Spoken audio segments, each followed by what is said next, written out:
In a webinar, a slideshow appears. On the title slide, Youth at Risk of Homelessness, YARH, Westchester County Department of Social Services, BraveLife Intervention, May 18, 2021. Welcome. We are glad you are here. We will begin shortly. In the lower left corner, Child Welfare Information Gateway. On the left of a white banner at the bottom of the slide, colorful blocks and slanted red lines form a logo of a house with an A-frame roof. Beside the logo, text in light blue reads, Child Welfare Information Gateway. On the right side of the white banner, a logo of 3 people in profile with the words Children's Bureau in dark blue.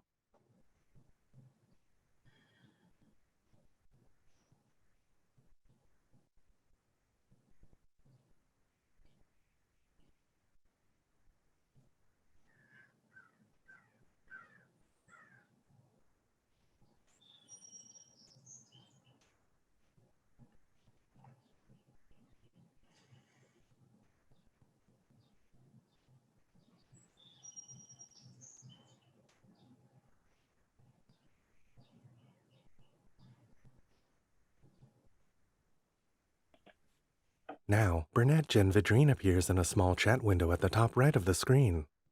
Hello, everyone. We want to start off by saying good morning or good afternoon, depending on where you are joining us. My name is Jennifer Vidrine. I'm with Child Welfare Information Gateway, the information service of the Children's Bureau. We are very excited for today's presentation. This is our 5th and final webinar in the Youth at Risk of Homelessness webinar series. So if it's your first time joining us or if you've been with us throughout all 5, welcome or welcome back. We have a really exciting presentation today featuring the Westchester County Department of Social Services BraveLife Intervention. It's going to be a jam-packed presentation with a period for Q&A at the end. So I want to go over just a couple of housekeeping reminders before we jump right in. So as a reminder, everyone who's attending today will automatically be muted throughout the entire presentation. We want this to be engaging presentation for you all. So we do recommend that you all use the Q&A feature to ask questions throughout the presentation. The Q&A feature is found in your navigation bar. So it's where you will see a double quotation box. You can type in your questions there and they will be answered either by writing in or they'll be answered at the end of the presentation when we have a designated Q&A period. I also wanted to let folks know that we will be providing the materials from today's presentation, as well as a couple of other materials that our grantee wanted to share, and that will be sent out to all attendees following the webinar. And next, I want to send it over to Jan Schaefer. She is the director of the Division of Program Innovation at the Children's Bureau, and she's going to talk to us about the Children's Bureau Discretionary Grant Program. Jan Schaefer, a woman with short blonde hair, appears in a small chat window. Welcome, everybody, and welcome back to those of you who have stayed for this entire series. The Children's Bureau, just by way of background, is the oldest child and youth serving agency in the federal government. We celebrated our centennial in 2012, so we're almost 110 years old. Our budget is over $10 billion, and most of that funding is just distributed by formula to states to support their child abuse and neglect and child welfare programs. But a small portion of our funding is set aside for what we call discretionary programs, where we get to identify the funding priorities and we distribute those funds competitively to states, to tribes, and to local community-based for-profit and nonprofit organizations. These demonstration projects are an opportunity for us to support innovations in child welfare practice. And oftentimes it's because of those demonstration projects that child welfare practice has actually changed or improved because of lessons learned from those activities or from evidence built in those activities. We know that youth with a history of child welfare involvement face a number of challenges as they approach adulthood, including a risk of homelessness. The Youth at Risk of Homelessness grants were initially funded in a sort of a unique structure in that other federal agencies certainly have funded projects related to homelessness. But in our project, we focused primarily on young people who have a history of child welfare in order to explore how to prevent those negative outcomes. It was also unique in that it was structured in 3 phases. The initial phase was planning and exploration. The second phase was implementation and testing of interventions. And then the third phase is summative evaluation, which some of the projects are entering at this time. All throughout those phases, our grantees were refining their interventions, they're creating visibility for their work, and disseminating information about their lessons learned and about effective approaches to working with young people, especially those with a history of child welfare. To that end, we're focusing in this series on sharing with the public activities that were conducted in phase 2 implementation. And we're delighted today to have Westchester County present to you. I also wanted to note that we do not have an open application period for this grant priority. We've had a lot of interest generated from these webinars, and just wanted to let you know that at this time, we're not recompeting this opportunity. So at this time, I'd like to turn it over to Catherine Heath, with thanks for her leadership in our youth programming in the Children's Bureau, and she's going to go over an overview of this grant program for you. Thank you. Dark-haired Catherine Heath. Thank you, Jan Schaefer. Again, my name is Catherine Heath, and I'm what's called the Federal Project Officer, or the person at the federal level who works closely with this cluster of grants over the last few years. Jen, let's move on to the next slide. Today's agenda. Anyone who is joining after having seen this presentation, I think, have seen the other YARH webinars, I think you could probably do my slides at this point, but I will still do that in the interest of full transparency. So like the other webinars, what we're going to do today is have a short history of the YARH. We're going to talk about the current YARH activities, and then we'll have the grantee talk about the BraveLife Intervention, and then we'll move into closing remarks and Q&A. Part So with 1, that, the next slide, history Jen. of YARH. Next slide. About YARH. So we know, as Jan talked about, that youth and young adults with child welfare involvement have significant challenges in their transition to adulthood, and that the evidence base is often scarce. And so in 2013, we funded a cluster of 18 grantees to be involved in a planning phase in order to develop a comprehensive service model. We then recompeted it in 2015, and we awarded 6 grants to the 18 original grantees to be able to fine-tune, implement, and test that comprehensive service and model. Next slide, Jen. Motivation for YARH. So as we talked about, the significant outcome that we often see, unfortunately, for youth who are aging out of foster care is homelessness. And despite many attempts at the federal level to really invest in strategies to help states prevent young people from transitioning out of foster care to homelessness, we haven't actually seen a lot of evidence-based information on what are those services and supports that help young people transition to safe, stable, and affordable housing.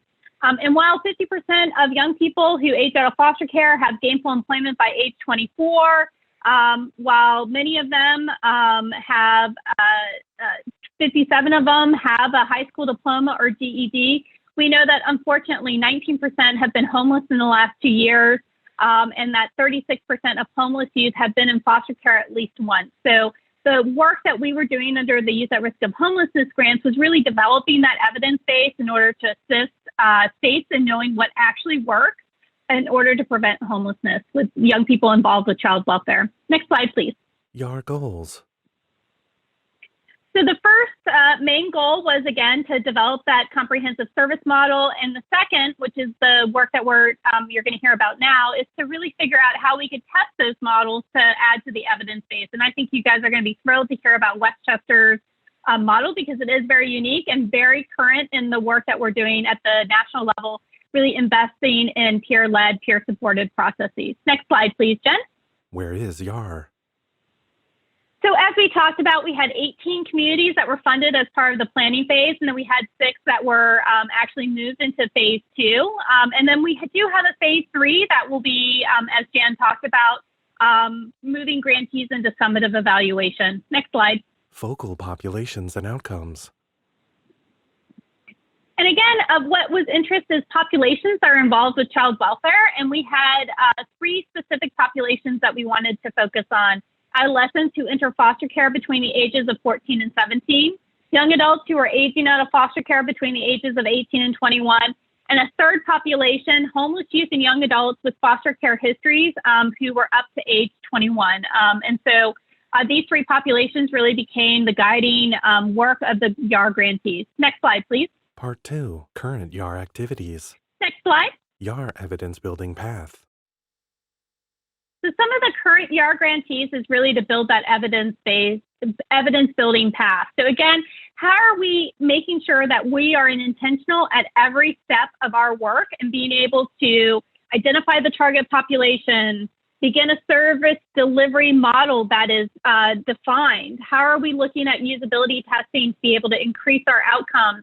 And then how are we moving into formative evaluation in order to be able to, A, test what we are doing, if it works, if it seems to have short-term outcomes, and then 2, whether we've actually implemented it with fidelity. And so this is really an intentional process that we have been doing as part of the Youth at Risk of Homelessness grants that really kind of, again, is designed to add evidence and information to the field about what works. Next slide, please.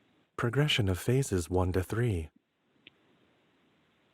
And as we talked about, this intentional process was really based in phases. So phase 1, really thinking about those activities. Phase 2, really implementing that and really under a very cautious and optimistic way, testing through a formative evaluation about what works, and then moving into our summative evaluation. Next slide, Jen. YARH activities, grantees. And right now, you're going to be hearing our Westchester Building Futures project, the BraveLife Intervention. You're going to be hearing about their implementation of their grant and the usability testing and their formative evaluation work that they have been doing in order to build evidence of what works with peer navigation services. Next slide, please. YARH activities, evaluator, Mathematica. Next slide, please. How will we continue to learn? Watch for new YARH products. And we're going to have multiple products. So we not only have products that are going to be released from our grantees that actually talk about how they have developed their own program model and service model, but we will actually have evaluation reports. So we have a process study report about the YARH 2, our phase 2 of YARH work. We will have a study brief. We have lessons learned about continuous quality improvement.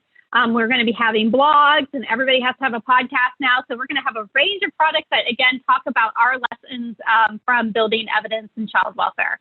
Next slide, Jen. Part 3, grantee presentation on the BraveLife Intervention. So I am thrilled to now turn it over to what you guys actually really want to hear about, which is the BraveLife Intervention. So I'm going to turn it over to the grant's fearless leader, Tara Lehman, who I have had the pleasure of working with over the last 8 years.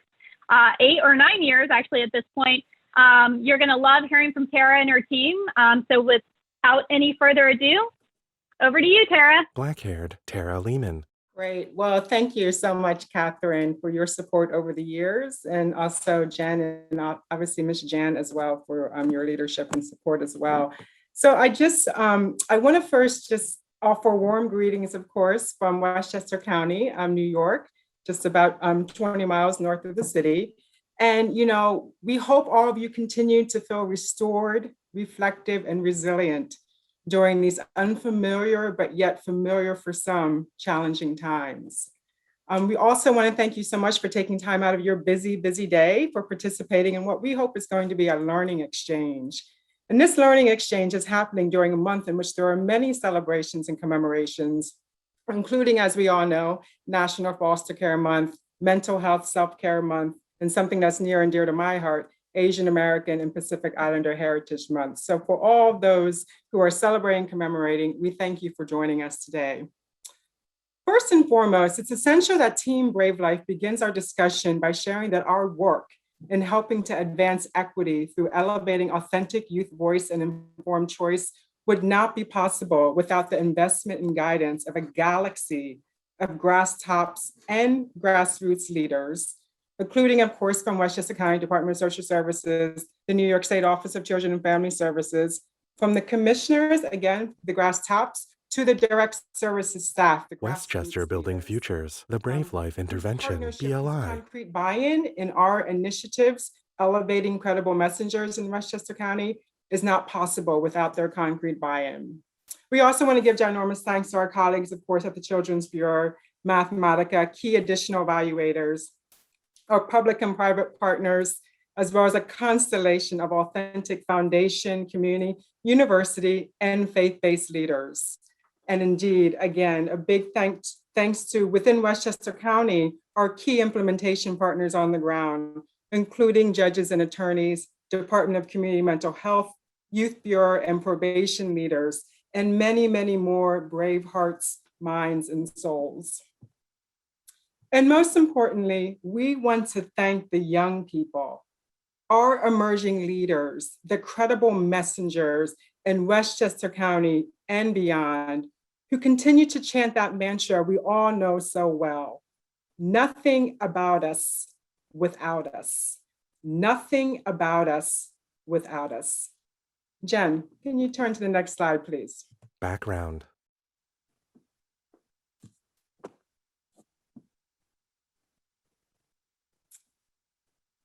So I'm just going to take the next really 1 minute or less to, again, give you really our intervention at the 10,000 foot level. And then I'm going to turn the baton over to my esteemed colleagues, Alexis Santiago-Autor and Paulette Young, and then also our principal investigator, Dr. Jana Heyman, will be talking about, obviously, the research and evaluation component of this work. So the power of youth voice, all of you know on this call, I'm sure, about the power of youth voice. And the Brave Life Intervention is rooted, for some of you who are familiar with the work of Bravehearts. We can never forget from where the Brave Life Intervention came from. The Bravehearts moved New York. And as many of you know, they are now, with the support of the 2-year planning grant at the beginning of YARH 1, they are now their own 501c3, really excelling at advocacy and creating a community of credible messengers. And that translates into the Brave Life Intervention as a sister movement, if you will. And we're going to learn more about the power of youth voice within the Brave Life Intervention, and building the evidence, having the evidence inform the practice, and equally importantly, how the practice may inform the evidence. We're going to learn more about that. And as I said before, the leadership within Westchester County and beyond, all of you are so aware of that leadership that's needed from the grass tops to the grassroots. And we thank for the leaders on this call that are familiar with the work of the Brave Life Intervention and Bravehearts intimately. We thank you so much for your ongoing support. Now we're going to hear about the components of the Brave Life Intervention, which is really engagement, empowerment, and concrete connections, again, through the lens of advancing equity through elevating youth voice and informed choice. And so remember E plus C, engagement plus empowerment plus connections equals improved outcomes. That is our formula. It's a living and breathing formula. And we hope in the next 30 minutes, we'll learn more about that. So with that in mind, I'm going to now pass the baton over to Alexis Santiago-Autor, who I had the pleasure of working with for the last 7 years plus. And she's now going to lead us into the essence, if you will, of the Brave Life Intervention. So please, thank you, Alexis. Alexis Santiago-Autor. So, when talking about our peer-to-peer navigators, their hard work and their passion are really at the heart of the intervention. Our peer-to-peer navigators have lived expertise in child youth welfare and or juvenile justice systems, who work with our youth who are currently in the system and or transitioning out to better attain outcomes throughout many aspects of their lives. And how do they do this? So if we go to the next slide, we can talk a little bit about how they do this. BraveLife Intervention, As the three Tara phases. mentioned, right, we have these three phases: engagement, empowerment, and connections. And so during our engagement phase, our peer-to-peer navigators who have lived experience reach out to youth in foster care to build positive relationships. Our peer navigators engage our youth in many ways, such as strategically sharing their stories to help youth understand they have been there and provide hope and guidance. They engage by means that are relevant to the youth via phone, which includes calls, texts, and FaceTime, and also face-to-face interactions. Then we have our empowerment phase, which is our strength-based and youth-driven approach, focuses on the youth's priorities and goals. It helps our youth understand the child welfare system and others as appropriate. So during this phase, the peer navigator is understanding the needs of the young person and helping them understand how those needs could be met by who they need to speak to, where they need to go, and modeling how to engage and interact in a way that is most effective in getting their needs met. For example, they may model and interact with a landlord, in which they may need to have a discussion about issues in an apartment or just simply obtaining an apartment. And in our connections phase, we connect youth to community professionals, family and friends based on the youth developed priorities. Following up connections will be made. And in this phase, the goals are established and young person feels empowered, meaning they're ready to tackle their goals. Our peer-to-peer navigators assist them in connecting to the people who can meet their needs. And at this point, they have been empowered to do so. One of the major factors amongst our homeless youth is a lack of connection. So I often think about how many of us have grown up and most of us are not ready to be on our own at the ages of 18, 19, 20, or 21. Though this is sometimes expected of our young people who are transitioning out of care. So, thinking about that safety net and, making sure that we have those connections, because as we had grown up and we had gone out into, into the world, sometimes we've had those safety nets where if we made mistakes or if we needed to reach out to somebody, we have a connection. And this is what we want for our young people, to be able to thrive, to be able to have those connections that others have.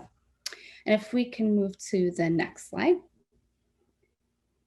Peer-to-peer navigators and modeling. So our peer-to-peer navigators and modeling, we have a coordinator and coach/supervisor. She is on the call, Paulette, and she will be talking after me. But they meet with our peer-to-peer navigators regularly, and they model for, the peer-to-peer navigators use modeling for youth throughout engagement, empowerment, and connections. And they meet frequently. So when I mean frequently, they meet one time a week. As far as standard supervision is concerned or formal supervision, they also meet informally. And they are able to process their interactions with their young people, being that this work is very challenging for our young professionals who have been in the system and now are working with others within the system. And the modeling looks like everything, from how to dress for certain meetings to what language is used to most effectively express their needs and advocate for themselves. We can go to the next slide. Navigator training. So the peer-to-peer navigator training, we have extensive training that we go through with our peer-to-peer navigators. The training is a critical component of preparing our peer-to-peer navigators. And the training has focused on, the following areas: boundaries and ethics, practice with case examples, trauma-informed and healing centers, lenses. And so boundaries and ethics. There are so many complexities within the work that the peer-to-peer navigators do and are often being thrust into the very same system that they were in. And the peer-to-peer navigators need to clearly explain their professional relationship while maintaining a safe and open space for our young people. So for example, they're communicating, right, as I mentioned before, via text message or FaceTime as a means to connect, can have the propensity to blur the lines at times. And so if the roles are not clearly defined, it could lead to some confusion amongst our young people and our peer-to-peer navigators. So we do a little bit of that training within our boundaries and ethics. And then our practicing with case examples, we make sure our training is purposeful, this using case examples of what is happening in real time with our youth, shadowing with the peer-to-peer navigator / coach, going out with them to model the process prior to them going out on their own. And then when we talk about trauma-informed and healing-centered lens, we have training with our peer-to-peers to understand the youth's trauma while providing the support for the secondary trauma that occurs within the work. You know, one of our lessons that we learned early on was that we had a need for multiple layers of support. This work is not easy.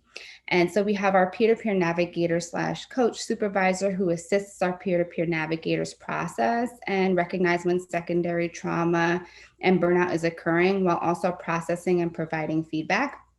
And there's our BLI coordinator who supervises our peer-to-peer navigator / coach.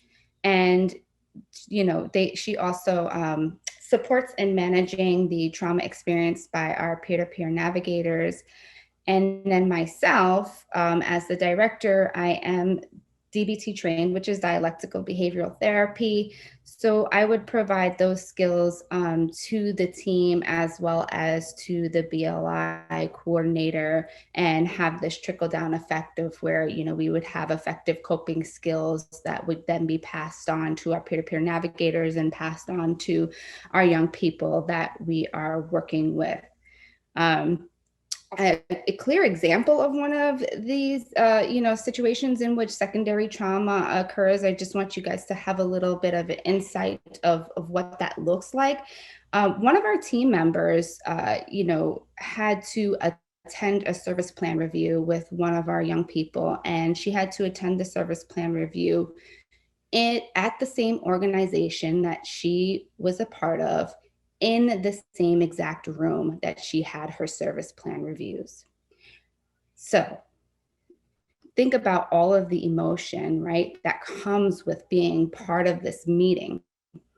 And with the structure that we have in place, you know, we were able to prepare her for this meeting, but also be able to provide the support and the feedback and the processing that's needed after having had that meeting. So I just wanted to share a little bit about what that could look like, and making sure that we are trauma informed and that we are healing centered when we're doing this work. And so I am going to now, we can go to the next slide where I will pass it off to Paulette, who will talk about the impact that the BraveLife has had directly on our youth. Personal impact. Next, Hello, dark-haired everyone. Paulette Good Young. afternoon. My name is Paulette Young, and I'm a BraveLife Peer Navigator coach / supervisor. Typically, I start my presentations off by speaking about my lived experience and the relationship that my mother had with my case planner when I was removed from her care, which wasn't a good one. But today, I would like to really highlight and focus on the important piece of me transitioning out of care and having the support of a mentor. Now we're called credible messengers, but back then there was staff that really helped cultivate my life, helped me assist myself with transitioning. So I would like to really highlight the success of that, which allowed me to age out of care successfully. As a peer navigator coach / supervisor, my role is to really help nurture the peer navigators, help them engage, empower, and connect with our youth, help them assist the youth with obtaining their goals, and really coaching them through a lot of their own personal work. So my position as a peer navigator coach / supervisor is really unique because not only am I a credible messenger and I'm assisting young people, I'm also assisting the peer navigators as they interact with our youth. I've worked with a lady named Luz, who also has aged out of care and is doing really well. The relationships that I had growing up in care and the connections that I made with people that assisted me with transitioning really served as a blueprint for how I wanted to interact with the young people. So recently I worked with Luz on a short story with the Children's Bureau. It was a short audio story that we did together. Unfortunately, Luz is not able to be a part of this presentation, but we do have the audio available. And I hope by listening to it, you can get a feel of who Luz is as a young mother, and you can also hear her story. Please play the audio. Luz's story. Now, in a video, a photo of Luz, a young woman with dark brown hair. My name is Luz. I'm a 19-year-old single mother, and I had my daughter when I just had turned 15. My whole life has been very traumatic, hard, emotional, and filled with disappointment. In 2017, my daughter and I were put in a foster care system, and chaos flooded my life. Since I didn't know my rights or how the system works, I was in and out of many places. Finally, chaos stopped, and I entered a group home. That's when I met my BraveLife peer navigator, Paulette Young. Paulette started working with me because I was aging out of care. She would fight for me like a lioness fights for her cubs, and I didn't understand why, until she told me about her personal life. I always say, things happen for a reason. And it's true, because although she was there to help me plan my discharge goals, she ended up being my personal life coach and my go-to friend in my crazy life. Watching her talk in our meetings made me realize that I wanted that power in every sense in my life. I wanted to be able to advocate for myself, to let everyone know my thoughts, and to fight for my daughter the way she fought for me. I learned to stand up for myself and to let no one plan out my life, especially the foster care system. Today, I have my own place, a job, and my life is full of courage, strength, and confidence. I think about all the things I have learned from Paulette and added them to my everyday life with confidence that I'm doing the right thing for me and my daughter. It's crazy to think that at one point in my life, I was vulnerable and helpless. And now I'm successful and happy because of one person that came in my life by simple coincidence. Paulette's story. A photo of dark-haired Paulette. My name is Paulette Young, and I am a peer navigator for BraveLife. A peer navigator is a person with lived experience in the system. We work with young people that are currently in foster care with a laser focus on youth that are aging out of foster care. Our program takes youth through 3 phases of engagement, empowerment, and connections. I started in child welfare because I was a product of the foster care system. I was removed from home at the age of 12. I had my firstborn at the age of 15, and I aged out of care at 21. I never wanted my child to become a product of the system, so I spent a lot of my time advocating for myself and my daughter. I met Luz and her daughter 2 years ago when she was referred to me through her aftercare worker for extra support. I was given her previous history, but it's important to get to know a young person and not just go through their case file. I started engaging with Luz by getting to know her wants and needs and where she was struggling in life. I worked closely with her on how to advocate for herself, how to identify and utilize system connections, and how to maintain healthy relationships with her So family. as you all can see and hear through the presentation, that Luz, her strength and her resiliency really came in at a time where she was confused and not really sure as to what steps she wanted to take. She was very adamant about gaining independence for herself and for her young daughter. Initially, when I met Luz, she was a little timid and really couldn't advocate for herself the way that she wanted to. The fact that as a peer navigator coach / supervisor, I began to interact with Luz and really show her by example the strength that she had in her voice, the strength that her word meant something, the fact that a case planner is there to support your goals and that you can advocate for yourself. And by giving Luz this strength, I watched her flourish into this flower, and she just took control of herself and control of her life. She started to advocate for herself and for her daughter more. She took the initiative to find her own apartment. She obtained her own apartment. She transitioned out of care. I've helped her set herself up in her apartment. And even though Luz is no longer with BraveLife, I still have a connection with Luz. And it's just an example of maintaining contact with these young people, helping them transition into their independence, following them after they age out. Those tender moments are imperative as to whether they're going to succeed in life or if they're going to fail. Often I find that a lot of youth that age out of care, sometimes they struggle with their own emotions, sometimes they struggle with mental health, and sometimes they struggle with being stable and maintaining themselves. And so really focusing on how to keep these young people empowered is what's important, and it's what's going to keep them going as young adults. So I would like to turn the slide over. BLI number of months in each phase.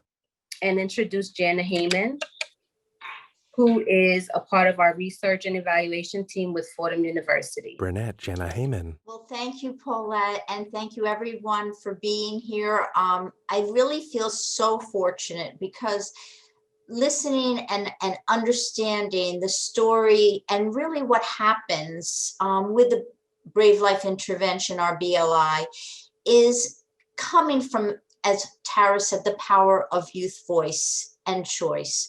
And what happened was when we started this project, it was really because the youth put us together and in a room and really informed us about what was needed in the community.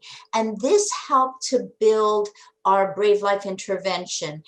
And one of the things that came out of it and all this research was that the youth were involved in helping us throughout the process, in helping us develop a risk assessment score, an instrument, in helping us think about the whole idea of engagement, empowerment, and connection. And what was so important is when you think about engagement, sometimes when you talk with others and other colleagues, they say, well, that should occur in a couple of weeks. And in all honesty, this is where the heart of our peer-to-peer navigators working with the youth began, because engagement takes time. And in this chart, you start to look at how we spend months in engagement, because starting and really engaging youth and building that trusting relationship is so valuable. The effort is there, the outcome is there. And then we moved into empowerment. Empowerment 1 is where we just started to talk about empowerment, self-advocacy, and modeling. And then moving into empowerment 2, bringing in other community supports for the youth. And then also following up in connections. When you heard from Paulette and Alexis talk about this, it's really a process. The BraveLife Intervention is part of engage, empower, and connect. Next slide, please. Formative evaluation, outcomes. And in looking at what we had the opportunity to do, and I really have to, thank Jan, and Catherine Heath has just been right with us all along, and the Mathematica team has supported us to think through our formative evaluation. And I think Tara and I, on days, we're always saying, how does this pull together? It is from the learning that is building the practice and also the evaluation, and as they inform each other to see what can be done to make this outcome successful. So we looked at what we understood as social support, and you heard talk about empowerment and self-advocacy, and that was critical to this project. And also part of working with youth in foster care is understanding how they can enhance their connections to the system and using those resources and seeing them as resources and seeing, employment opportunities as building outreach into the community and becoming what I thought the peer-to-peer navigators really do a remarkable job is modeling, as you heard about, to talk about modeling for the youth, how they can connect to the system, as well as building on a longer basis, self-esteem and resiliency. And we know when we look at outcomes, they take time. Like, let's be honest.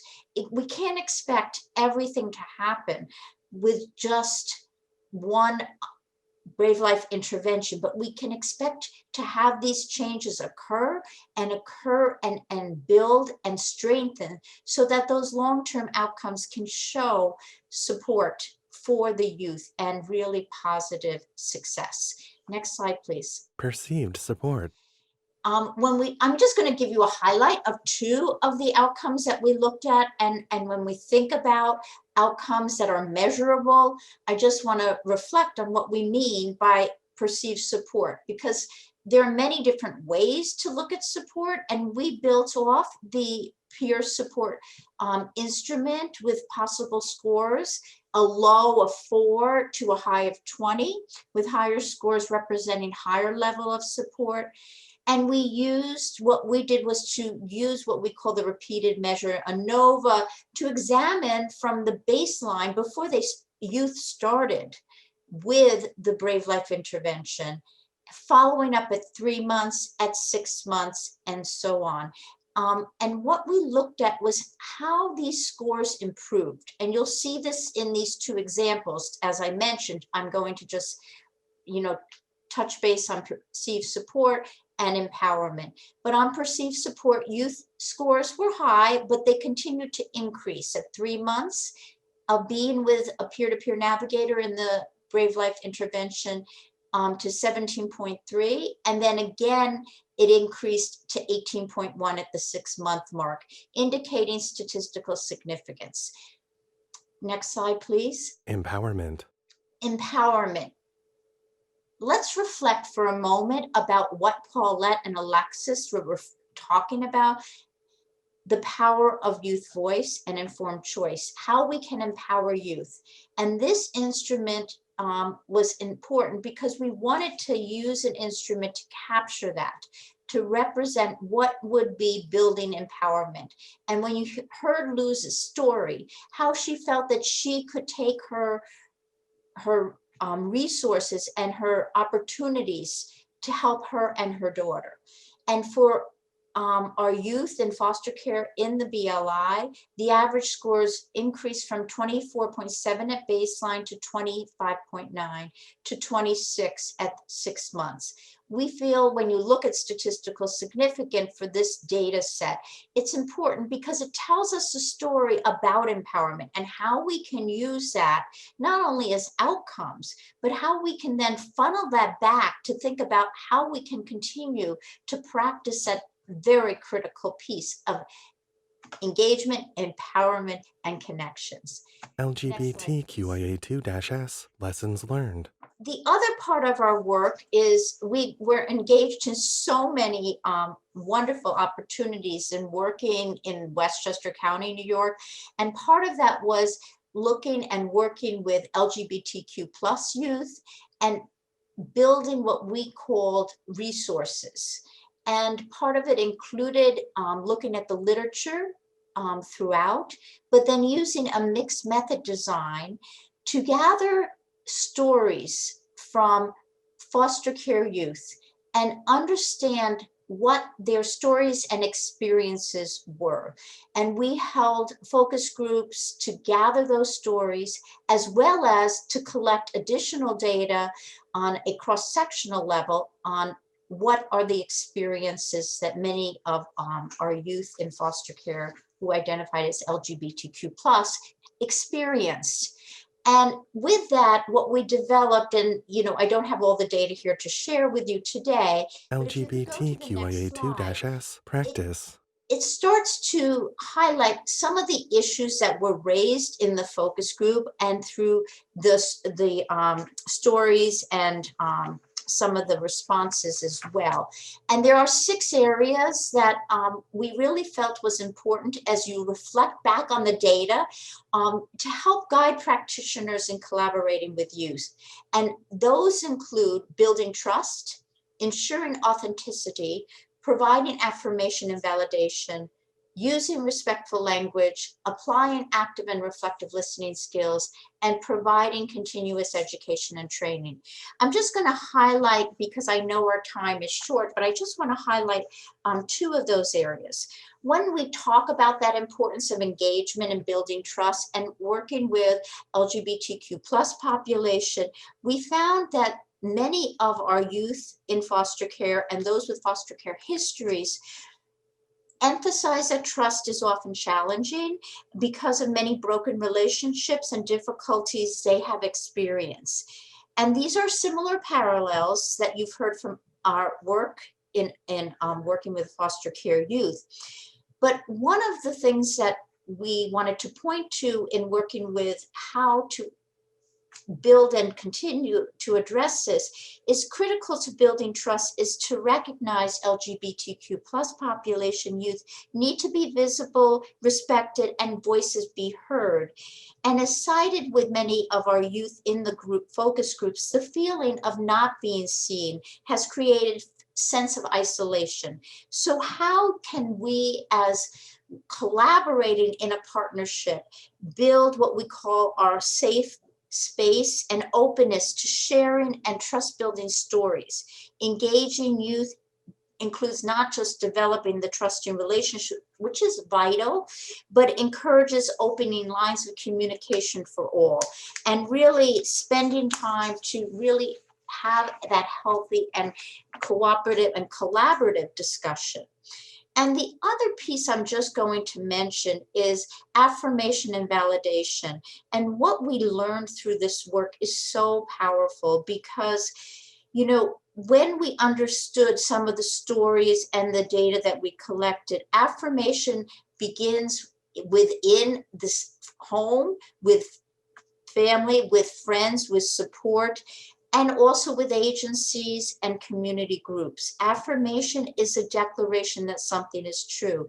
And many youth, we want to offer that safe, neutral space to encourage decision-making and supporting truth, and validating and understanding and accepting youth feelings and beliefs and experience is so critical. Cumulative pain for many of our youth in foster care have been years that have developed, and understanding and listening and validating lived experience is critical. I think this, starts to build some of our work, part of the BLI and part of our work in the BraveLife Intervention. And I hope that as we have developed this practice brief, we will be releasing that in the next coming months. Next slide, please. Opportunities and challenges. As I wrap up, I just want to say that we've learned from the youth that have been involved, from our community leaders, that training and education is critical for all, and that for outcomes and success, we always say we need to look at it, but we also need to be able to say, this takes time, and this work is critical and involvement is critical. We need to emphasize there is an important need as we continue in this dialogue to look at system-wide solutions, emphasizing the youth voice and informed choice, as well as increasing resources and services for youth, expanding diverse funding stream, as well as addressing the system opportunity to impact change. As Tara has talked as our leader, she emphasizes that engagement, empowerment, and connection, it is a formula. It's a formula we feel for success, and having peer-to-peer navigators help to build that relationship for youth can impact change and can really be powerful in our movement to address important challenges in foster care. So thank you. Next slide. Contacts. Tara, I'm going to turn this Yes, back to you yeah. to wrap that that's- up. Tara Thank Lehman. you. That's great. Thank you so much, Dr. J, as I know you as a 76ers fan, but Dr. Jana, absolutely. Thank you so much for that very incisive in terms of the evaluation, our work on evaluation and in building the evidence, the small e here. So I wanted to, I know we're sensitive for time, and I know your time is very, very valuable for all of the leaders on the call. I see we have 9 minutes left. And so I see that we have 2 questions, and then we'll open it up as well for anyone that would like to ask additional questions. So the one question, I'm going to give this to Dr. J first. So Jana, one of the slides in the bar chart showed the connection is the most important factor. More than engagement and empowerment, how do we see that in terms of is engagement, I'm sorry, is the connection the most important factor? And why would Jana Well, Heyman. I think what's important to recognize, this is months. So we spend 4 months preparing, but and really engaging and empowering youth. So you see, as we move to the connection phase, it takes time to build all those connections with youth. So you're spending a lot of time in connection, but empowerment, engagement and empowerment is getting you to that important piece so that many of our youth can continue on their own and really be able to, I think when we think about connection, is make those connections on their own. They're empowered, just like Lou's story, right, Paulette? You've given back. So thank you. Does that help? Tara Lehman. Great, Jana, thank you. And so the other, actually another question popped up, and I'm going to call my comrades Alexis and Paulette, who really have the expertise here. Just in terms of our teaming structure, how many peer navigators worked on the team, and approximately how many youth did they serve? An ally is trying to get a sense of the workload. And then the other question is, how are caseworkers, what differentiates caseworkers between caseworkers and peer navigators? And I know, Paulette, I had a story in mind, I think more than once, that we had conversations with Kayleen about a certain situation that involved one of my colleagues at DSS, a direct services staff, that just need additional support and getting to know what that young person needed. So I want to see if you would like to answer that question in terms of what is the work between the peer navigator and the DSS caseworker? And then if you want to get me, since you supervise in terms of the caseload, feel free to answer that question as well. And Alexis, please chime in as needed. Thank you so much. Paulette Young. So typically the peer navigators, we usually have a team of 4 peer navigators that work with the youth, and the peer navigators can carry up to between 9 and 12 cases. Usually it's probably like under 9, depending on how many youth are entering the program.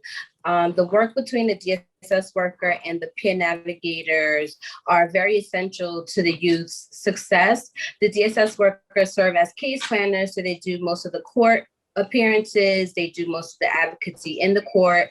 They do a lot of the case planning and the home visiting with the youth.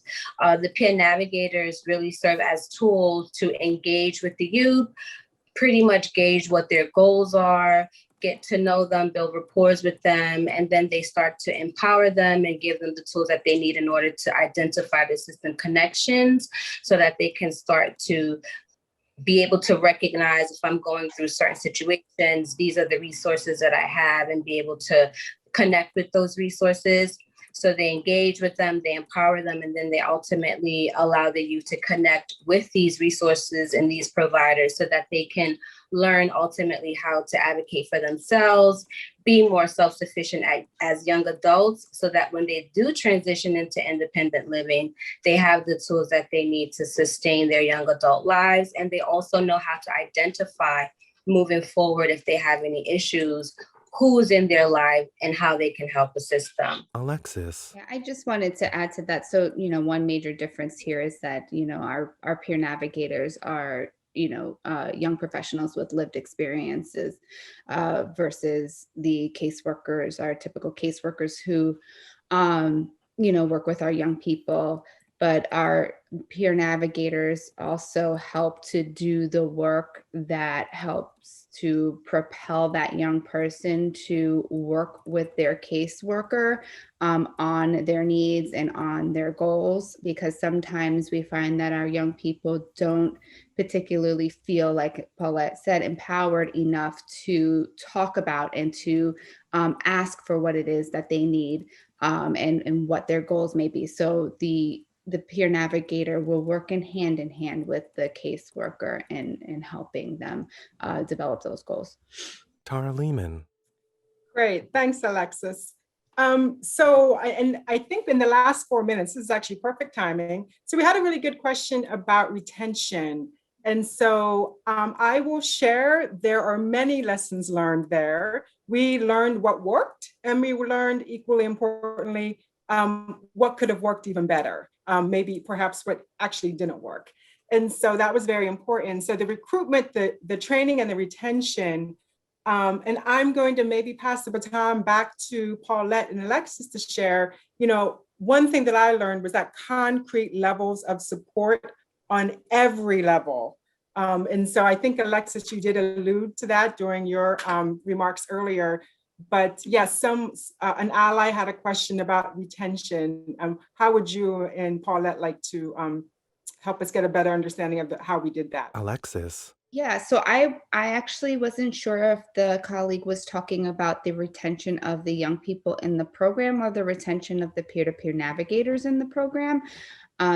So if we're talking about the retention of the peer navigators in the program, then yeah, Tara, we definitely had some lessons learned. We, didn't realize how much support was necessary to do this work. When we're talking about our peer navigators going into the system in which they were a product of, there's a lot of secondary trauma. So it really involved a lot of layers of support. And we had our BraveLife coordinator who was pretty much doing it all. And then also, doing the working with our research team and doing some of the data piece. And she couldn't do all of that because it required a large amount of time for her to be able to support the peer navigators, which she also needed to support her own level of support, right? And so I just wanted to highlight that everybody from the peer navigators all the way to our BraveLife coordinator, all are our young professionals with lived experience. And so they all are impacted by, the stories and what has happened with our young people and just having had that experience. And, so there was increased support. So we were able to put in additional levels of support in there, meaning myself and my boss, who is the vice president at the Children's Village, Warren Kent. He is also involved in our layers of support. So there's lots of support there that I just can't even express how much support we need in order to do this work. But Paulette, I can turn it to you if you wanted to add to that. Paulette.